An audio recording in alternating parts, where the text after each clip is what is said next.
All right, we're glad to have all of y'all here with us today. If you're in this room, the last session was over winter grazing, but this session is actually over aquaculture. This is Dr. Andrew Ray, the new chair of the department, and he can probably answer any questions you have about the aquaculture industry. But he will be talking to us about that and the aquatic sciences and what kind of Kentucky State offers. So. Without further ado, we'd like to bring up Dr. Andrew Ray.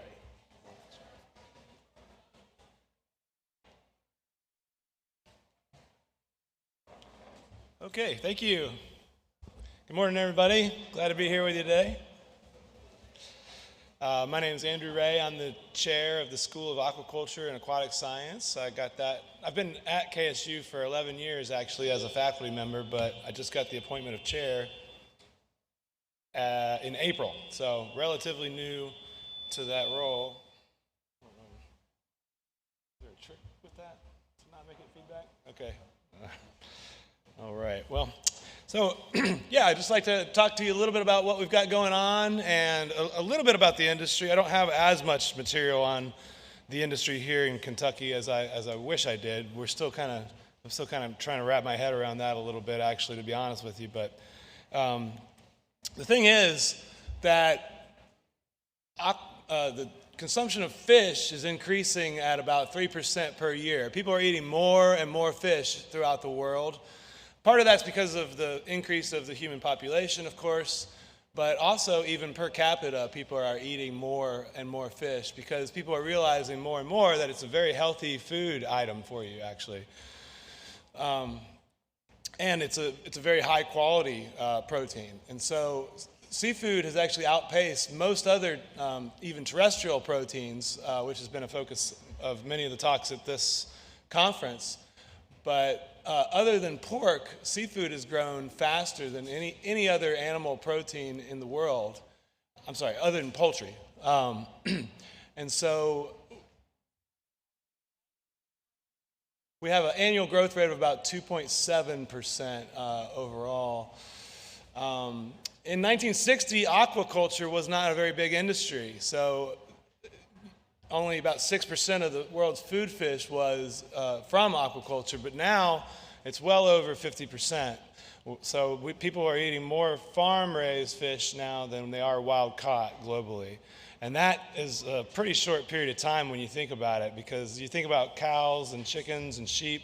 Those animals have been domesticated for 10,000 years or 12,000 years when humans started to develop settlements and villages and not be so nomadic.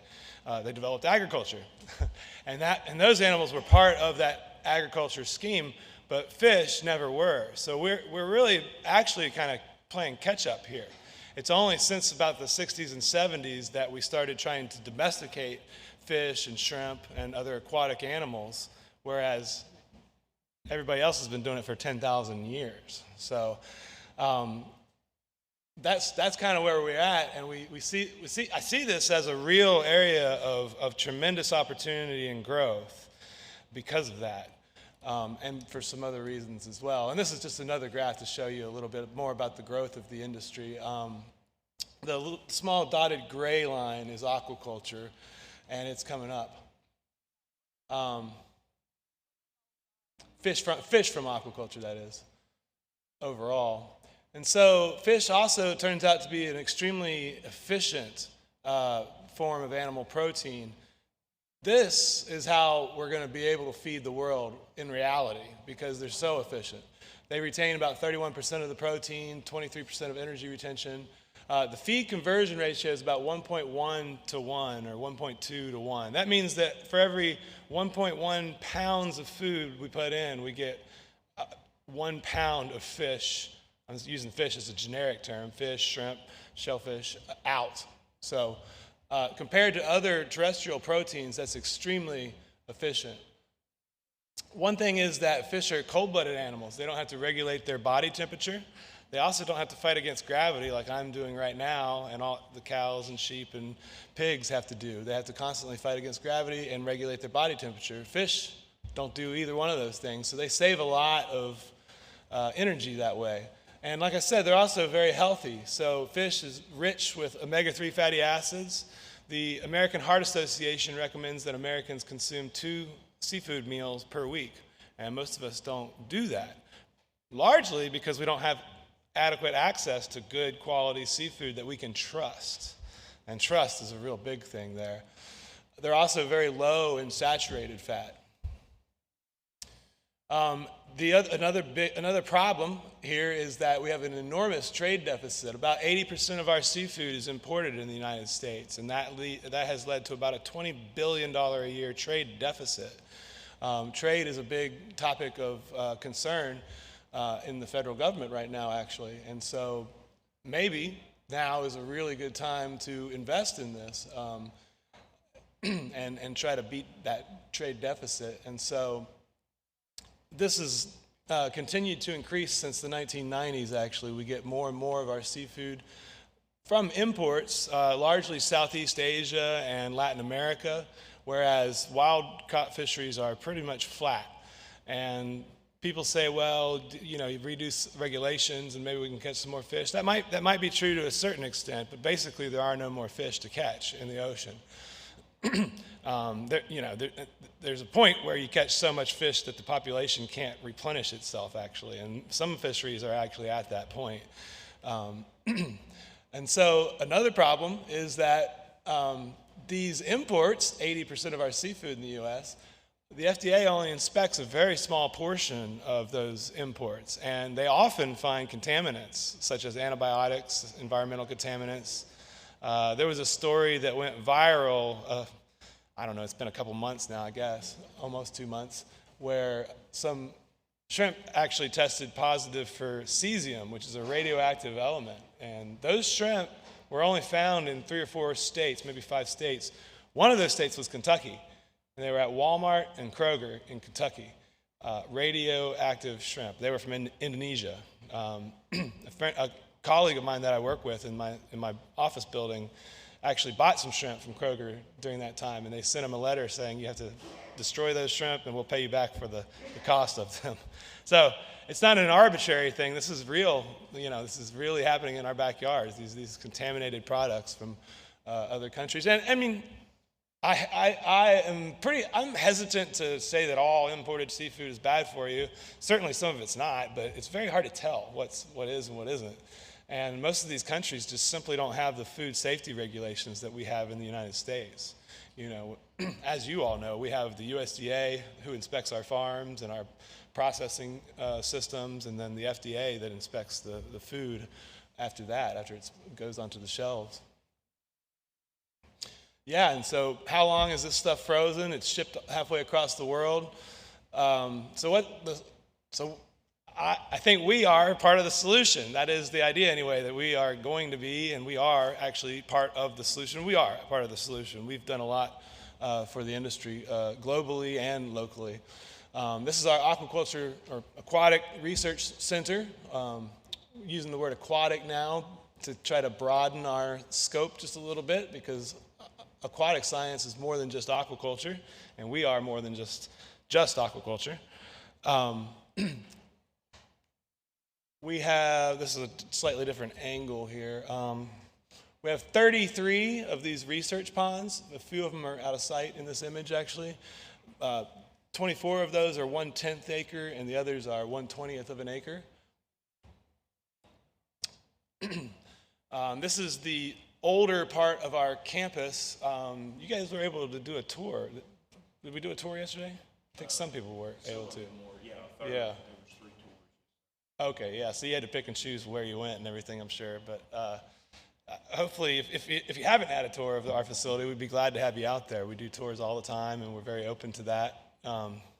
Just give us a shout, shoot me an email, and I'll get with Chelsea, normally does most of our tours. But yeah, we've got a greenhouse, shrimp greenhouse up here. Does this work? Oh, it's one of those. Okay, yeah, well, I'm not going to use that. We've got a few greenhouses, actually, and we've got a new one going up that's not in this image. We've got a hatchery building that's our oldest building. This was built in the early 80s to support the catfish industry. Catfish was a growing industry in the United States at the time. Catfish didn't quite work out so well in Kentucky. We've got a couple catfish farmers still doing it, and certainly you can grow catfish in Kentucky. They don't grow quite as fast as they do in places like Mississippi and Alabama, where the industry's really taken a hold, and they have quite a big industry in those two states, actually. We have floating raceways. We've got some smaller, we call them microcosm tanks off to the side there, where we can also use water from our upper reservoir, which is in the top left corner of this image. That delivers water throughout the entire facility to these research ponds and research tanks, and a variety of other support structures. We've got a processing room for processing fish. This is our Aquaculture Production Technologies building. This is our newest building and houses our primarily recirculating aquaculture systems. And what that means is that we use filters to reuse the water over and over again instead of dumping the water out and bringing in new water like you would primarily in ponds. It's primarily the way people operate ponds, although some ponds are relatively recirculating as well. But there's a variety of different types of systems in here, from small aquariums to large, up to 5,000-gallon tanks. And so it's a modular building. We can move things around as we need to accommodate different experiments, different projects as needed. And that's what we do. There's also, because of the fact that that these are recirculating systems, we can do things like grow marine animals right here in Kentucky, which I'll talk about. Most of these are replicated systems, though. We have multiple tanks so that we can conduct experiments, test out different diets, different stocking densities, things like that. And our program is multifaceted, and what I mean by that is that we have a pretty good set of expertise in the program to address all the different issues that are going on in the aquaculture industry, which are very similar to other agriculture enterprises. One is our genetics. Genetics, of course, is a big issue in agriculture overall, and no different with fish. We're looking at things like, what fish grow faster, what fish look better, taste better, do better in captivity. This guy is actually using an ultrasound device to look at the gonadal development of the fish, so you can actually look at the gonads and see how far along they are in terms of maturity. And Dr. Novello is in charge of our genetics program primarily. These are some of the traits they've looked at over the years, just to give you an example. These are koi, which are an ornamental fish. We don't eat koi much in the United States. Other countries do a little bit, but things like this butterfly tail and color inheritance patterns, these are all genetic qualities. These are all, we can look at the genetics of the fish and predict what they're going to look like. Primarily, most of our koi now go to high schools and middle schools for our aquaculture in the classroom projects, which is really popular. We've got about 30 schools throughout the state that are doing that right now, and more are interested. It's a really tough fish and easy to keep, so the students don't kill them as easily, basically. And then my research is primarily focused on inland marine aquaculture, and I see this as a real opportunity because 60% of the population lives in interior states in this country, and most of us don't have adequate access to fresh seafood. And really, when you talk about seafood, freshness matters quite a bit. It's very important, especially with fish. I've worked a lot with marine shrimp over the years, which you can see a picture of here. And we had one of our farmers talking about marine shrimp yesterday. I hope you were able to catch that. He's done a really good job on a small-scale farm there. And yeah, I'm looking at filtration technologies, management techniques, ways of getting the animals to grow better, grow faster, produce a higher quality product. One of the areas we really need to look at is marketing, because people don't really know that fresh seafood is an option in Kentucky. This is one of the problems with being kind of at the front end of an industry like this that hasn't quite developed completely, is that people don't know that the product is actually available and differentiate that from other products such as imports. So actually doing a little bit of marine aquaponics. almost 2 years ago to the day, I started working with the olive flounder, which is not the prettiest fish in the world, in the middle there, top middle, and on the right. But it's a really exciting fish, actually. It's very delicious. Most people know flounder. It's a good quality fish. And basically, they just lay on the bottom of the tank most of the time and just hang out. They're really, really docile, really chill fish. Until it's time to eat, they come up and eat, and then they lay back down. And why that's important is because they're very efficient. A lot of animals and fish included move around a lot, and that movement burns a lot of energy, and more or less unnecessarily. Of course, terrestrial animals are building muscle and things when they do that, but these fish, for the most part, lay around and hang out on the bottom, and again, very delicious fish, very efficient, 1.1 to 1 feed conversion rate, like I mentioned, sometimes even less than that. This is just a little bit more about some of the systems I operate. These high tunnel systems have actually gone away now. We're making room for a new greenhouse, but the idea was to have fish on one side and row crops or terrestrial crops on the other side in these really inexpensive high tunnel greenhouses. These are very common. I'm sure many of you in this room have some of these types of high tunnels. Very, very inexpensive, maybe a couple $1,000 at most to throw one of these up, and then these are all wood frame tanks that are built inside that, so relatively inexpensive as well, with a rubber liner put inside them. The top picture is some experimental systems, and then the one on the right is a commercial demonstration shrimp aquaculture system. And in fact, there's a gentleman in Ann Arbor who's replicated that. That's the bottom left picture, and he's put 19 of these tanks into a building in Ann Arbor. He invested about $3.5 million into this facility in Ann Arbor, and it's an intensive commercial scale shrimp farming system that he is going to operate. He's just now getting water in the tanks and getting his filters set up and getting ready to go. The top left is actually a farm in Fayette County, which is about 30 minutes from here. So, and this guy insulated a room inside a tobacco barn and put these above ground swimming pools in. And you can't see the filters too well in that picture, but there's filters in the back that are just made out of simple 50-gallon drums and some PVC. And that's what the gentleman yesterday was speaking about as well. That's your very simple, smaller scale type of farming situation. He got our small farms grant, which is about $5,000, and was able to set 2 of the swimming pools up with all the equipment that he needed. Now, this was 2019, I think, or so prices have gone up a little bit, but that's kind of still ballpark what you're looking at to set up a couple of those systems and get some shrimp going. And they're about 4,000 gallons, one of those Intex swimming pools, and you can produce roughly 250 to 300 pounds of shrimp per crop in one of those every 3 months. So a very reasonable way to get started. And then this is the more commercial, intensive type of operation. And just to give you an idea of some of the advanced filtration we're using is in the top right there. It's fancy. It's a lot.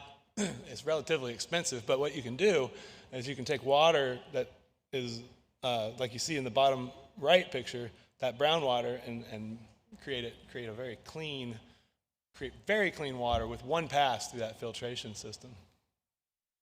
And that's what we're doing. That's the name of the game in aquaculture, is to clean the water and make sure the animals have a nice, safe environment to live in. And that's not unlike cleaning water at a drinking water facility or other applications even. Buffalo Trace just not too long ago built a $43 million water treatment facility. And they're using they're using the same filters that we're using to keep our fish healthy, actually. And they have about a $3 million a year operating budget. They were getting, anyway, I won't go into a lot of detail, but the water that comes out of this distillation process can be quite dirty. And so they are able to clean that up and make it basically compliable with drinking water standards using that facility. It's really interesting. This is Janelle Hager. Many of you probably have interacted with her. She does a lot of extension work at KSU, and she's in charge of our freshwater aquaponics research and extension program. This is a demonstration facility that she operates, demonstration greenhouse. She's probably, I don't know if this was on the tour or not. It's getting close to where she's probably going to shut this down for the winter. It gets pretty expensive to heat this place over the winter time. It's not insulated all that well. But a lot of her aquaponics research now is looking at the plant and microbe interactions. We use aquaponics a lot for teaching. It's a great tool because you've got the biology of the fish and the plants and the ecology of cycling nutrients between the two. If you don't know, in aquaponics we feed the fish and then use some filters to clean the water a bit, take the solid waste out, and pump the rest through a plant bed. And the plants take up all the excess nutrients that the fish can't use. So it's a way of actually fully utilizing all the nutrients that are available in the feed in the first place. A very sustainable approach to agriculture. How you make it work economically is the big question. And actually, we found that people are willing to pay 15% more, up to 15% more for aquaponics produce as a result of that sustainability story, knowing that it's produced in a sustainable fashion like that. There's 8 aquaponics. I think there's a few more now. I think there's about 12 aquaponics farms around Kentucky now. She got a big NSF grant too to look at genomics work, and I'm not a geneticist, so I won't go into it too much. But basically, she can look at all the different microbes that are on the plant roots, and they're capable of looking at entire genomes of fish, whatever you want to know genetically. They've got the capabilities of doing it now, which is really exciting. This is basically just a big box, but it's ICP-MS. It's can tell you all the details of all the elements that are in a water or solid sample. Dr. Simmons does in-pond raceway work. These in-pond, so if you have a big, let's say a 15-acre pond that's 10 feet deep, you want to grow fish in it, well, that's going to be really hard to do because you have to be able to get the fish out when you're done. And one of the solutions is to build one of these. This gentleman standing inside what's becoming an in-pond raceway that floats in the pond. And so you can put your fish in there, and this is actually a picture just outside the door here of the pond that's down the hill. You can go outside and see this later if you'd like. These are some of the in-pond raceways. Each one of these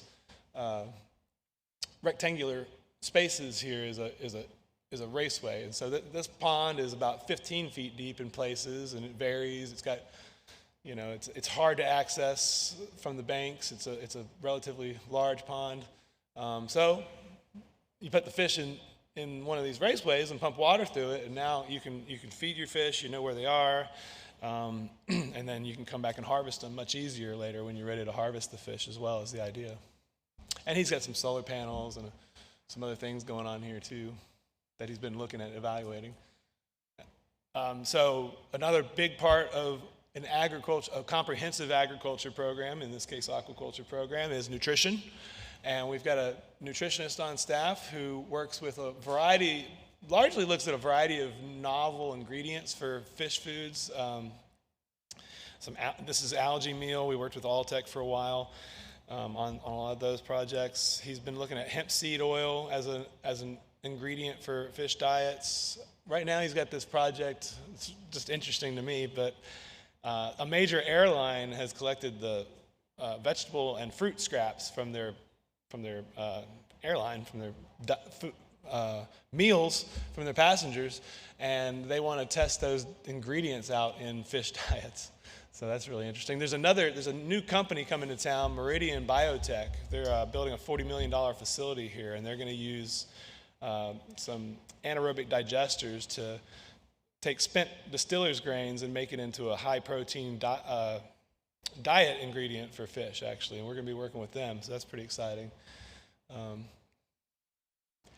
And he's got the ability to make all the diets in-house, and then lots of aquariums to test out the diets with a lot of replication, for different types of diets and compare it against controls and things like that. And then another aspect of our program is fish health. Dr. Durborough does fish health. He's been looking a lot at this mobile app that people can use to kind of self-diagnose their fish. He's looking at using AI as well for early diagnosis of fish diseases. So the machine can learn kind of how to tell early on whether the fish might be suffering from some kind of disease, and then you can diagnose that and treat it early is the idea. So our education program, like I said, we started in the early 80s with all this. Well, we didn't. I wasn't there. But largely, anyway, we started in the early 80s, and the research has evolved over time. Like I said, we started with catfish. Catfish, we're probably still a little too far north for catfish, as I mentioned, so people have looked at a lot of other species. The freshwater prawn were really popular for a while. They are very cannibalistic, and it turned out that those didn't really work as well as we thought they would. Paddlefish is still being done a little bit. Largemouth bass, and I'll talk about some others as well. We have a minor in aquaculture and aquatic science. Our flagship academic program is our master's degree in aquaculture and aquatic science. And we've graduated quite a few students through that program. And we were one of the early pioneers of online courses. All the way back in the year 2000, we started developing online courses when not many people had them. And I don't think any other program has aquaculture-based online courses, at least not as comprehensive as what we have. This is a little sampling of our courses. We're actually developing 4 new courses that will be coming online. Well, not online, sorry, but will be available next semester. We're trying to grow our program, and so we offer our courses at the graduate and undergraduate level. There's a certificate in aquaculture and aquatic science, which is 12 credit hours of any of our courses. I mentioned a minor, and lots of hands-on experiences for all of our students. We're in the process of developing a bachelor's degree in aquatic science, and that is going to be really exciting. It's almost done. It's pending CPE approval, which is the governing body for our academic programs here. And that'll cover not just aquaculture, but that's aquatic science more broadly. So fisheries, pond management. We get a lot of pond management questions from all around the state. By some estimates, there's 600,000 ponds throughout the state of Kentucky. And that's everything from small to large. Many of those, of course, are used for cattle and other things, but a lot of them people want to manage and want to have a recreational fishery opportunity out of those ponds. Have your family and friends over and go fishing for bass and things of that nature. So we can help with that. This is our in-school program that I mentioned. Dr. Thompson runs that for the most part, and a variety of different aquaculture and aquaponics systems scattered across the state in many middle school and high school classrooms. Very engaging, hands-on STEM activities for students to learn about science through these projects. So if a local school wants to participate in something like that, just reach out to us and let us know. We can help. We're looking to grow that program. I'm actually trying to hire a new person. Dr. Thompson's retiring. So all things water is what we do. We're looking at trying to build a 30,000 square foot state-of-the-art aquatic science facility. That's going to take a little bit of time. There's a lot of red tape around building things on state property, unfortunately. But we're renovating a lot of our existing structures. Like I mentioned, 1981 was quite a while ago. A lot of these buildings need some renovations. We're building new greenhouses, investing in things like AI, and we're really looking to try to get more industry involvement. These are just names of some companies, but they're actually companies that have a lot of interest in aquaculture and aquatic science, and they're pretty big names. But there's a long list of companies that we'd like to work with, and we'd like to work with all of you as well, of course. Like I said, the bachelor's degree is coming online. It's coming into focus. Every state throughout the country has some kind of aquatic management agency. We have Kentucky Fish and Wildlife here. We also have the Division of Water, and there's a lot of jobs in those agencies throughout the entire country and right here in Kentucky. Every municipality has a drinking water and a wastewater facility, and people think, well, that's gross, I don't want to work with that. No, they're actually pretty high-tech jobs. You spend a lot of time looking at a computer that manages relatively complex mechanical systems. Very little of it is actually gross. Here's a few of the courses we're developing. We've asked the Kentucky legislature for permission to develop a PhD program, and they did not say no. So we're, I think, making some progress there as well. We have a new pond management faculty member that's should be starting early next year. We have about, so, you know, I really need to get into the status of aquaculture in Kentucky a little bit more, but some things I can tell you are that we have about 22 largemouth bass farms, food farms, to produce bass for food. Largemouth bass is an extremely popular sport fish, as we all know, and sport fishing in Kentucky generates over $1 billion a year in revenue. When you think about all the boats and gas and food and lodging and all the things that go into the sport fishing industry, there's huge tournaments. A lot of universities have bass fishing teams. I hope that we become one of those very soon, because it's a very exciting industry, and we can help with that. We're looking at it from a pond management perspective primarily, but we're working with Fish and Wildlife more and more. There's some genetics work they want to do to identify different strains of fish in the local waterways, as an example. Bait fish is a huge industry that supports the fishing industry as well, but that's all aquaculture. A lot of the fish that you see out in the wild are actually come from hatcheries, or are related to fish that came from a hatchery at least. Aquaculture is a lot bigger than people actually think it is, you know. On the West Coast, most of the salmon are from hatcheries. Aquaponics, we have about 12 farms scattered around. That does not include the schools. And marine shrimp, we have 4 farms right now. I think there's some investment coming into that. There's 1 or 2 catfish farms, a few trout farms, especially out in the east, paddlefish, largely for the roe, which is caviar.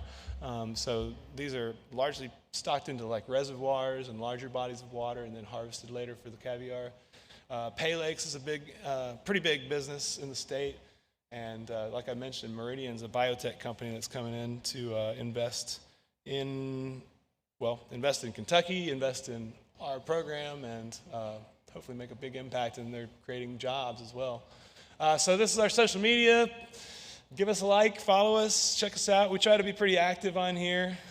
So we post things quite a bit. I'm in my 40s, so I just do Facebook primarily. So my kids make fun of me, but it's we're active on there. We've got to post pretty much every day, at least 1, sometimes 2 or 3. So we try to keep everybody up to date that way. That's kind of the best way to stay current, I think. We've got quite a few followers, and we're looking to make even more impact. So with that, I appreciate your time. I think you got about a 15-minute break or so, but I'd be happy to answer any questions that you might have. Yes, sir. This coming spring, we're supposed to start up a catfish. Sure. The goal is in a couple of years to have, was going to be to have prawns there. Where can I find more about anything? With regard to the catfish, yeah, I would probably put you in touch with Dr. Simmons or Dr. Durborough. They've got the catfish background. Have you been in touch with anybody from our shop? No? Okay, yeah. I don't know as much about catfish. I don't know how well they do in tanks. I know you can grow them in tanks, but most of our production is in ponds. If you were going to do prawns, I would go with the marine shrimp. I mean, I noticed that. Yeah. The guy was here yesterday and told us about it. He said you've got 4 set up already. What's the big deal between them? Are they not cannibalistic? That's right. The marine shrimp are not cannibalistic.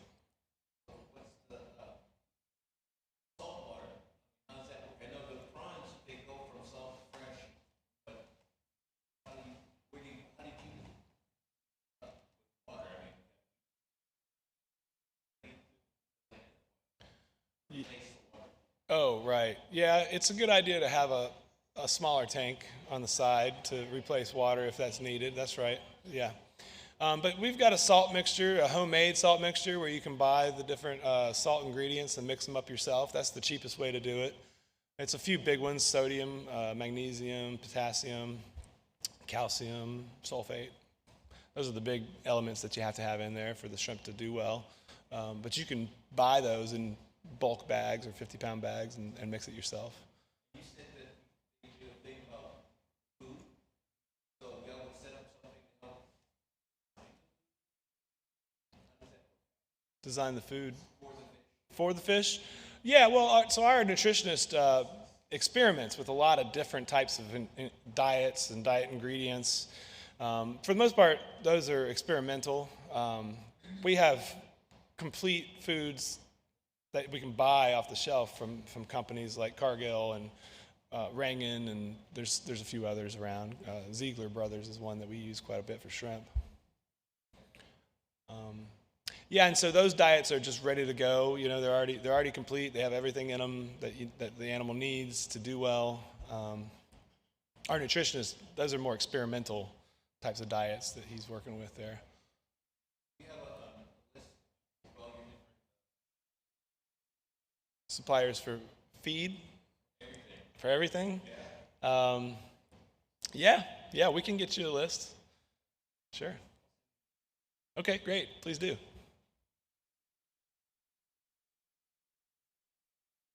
What do you think production of fish in aquaculture in the U.S.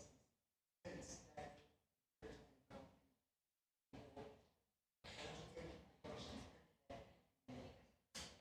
Yeah, you know, this is a riddle we've been trying to solve for a while. I mean, the price of imports is so cheap, and they've just flooded our markets. You know, and that's a big problem. It's hard to compete against imports.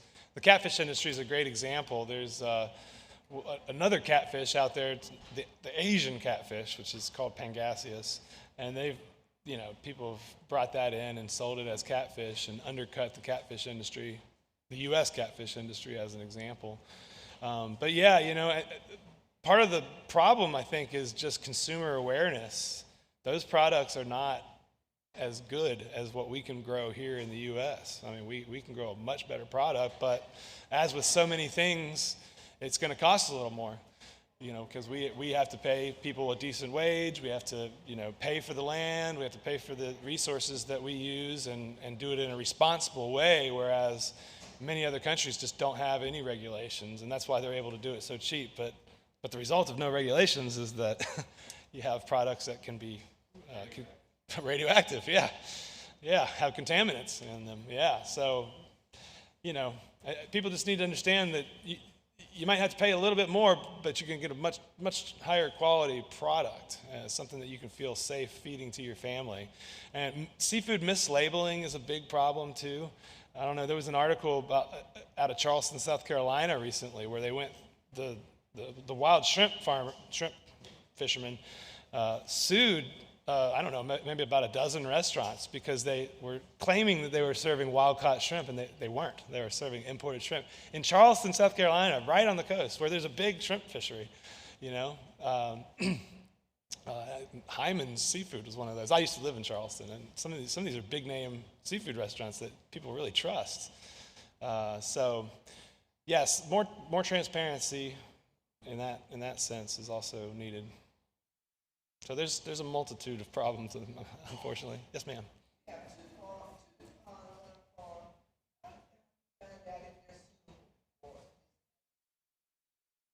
Well, we'd sit down and talk to you about them. I mean, what do they look like? Probably look at them on a map first, and then if we think there's some potential there, we can go out and have a look and help you out with that.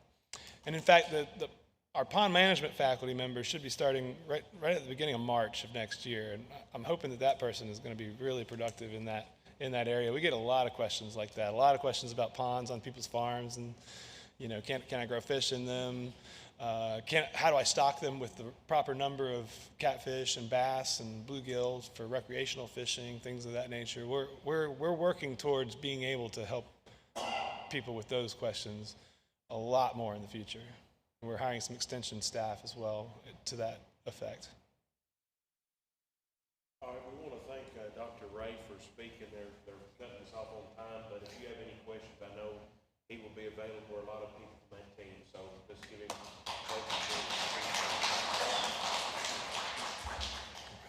Text it over, and I'm thinking, if you told me 15 minutes, and people were interested and wanted to ask questions, I don't know what we're cutting them off, but Yeah.